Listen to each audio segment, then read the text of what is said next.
જય શ્રી કૃષ્ણ. ઘણા વૈષ્ણવોને એમ થતું હશે કે ગોવર્ધન પર્વત ઉપર આપણે દૂધનો અભિષેક કેમ કરીએ છીએ.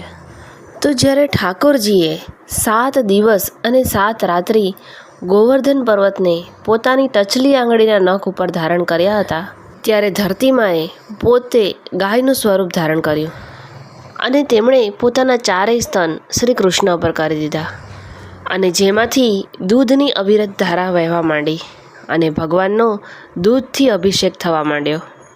આ જ પ્રમુખ કારણ છે કે આપણે ગિરિરાજજી પર દૂધ વડે અભિષેક કરીએ છીએ. હવે ઇન્દ્રદેવને પણ મન થયું કે મારે પણ અભિષેક કરવો છે, કેમ કે એ પણ પ્રભુની લીલાથી પ્રભુના ભક્ત બની ગયા હતા.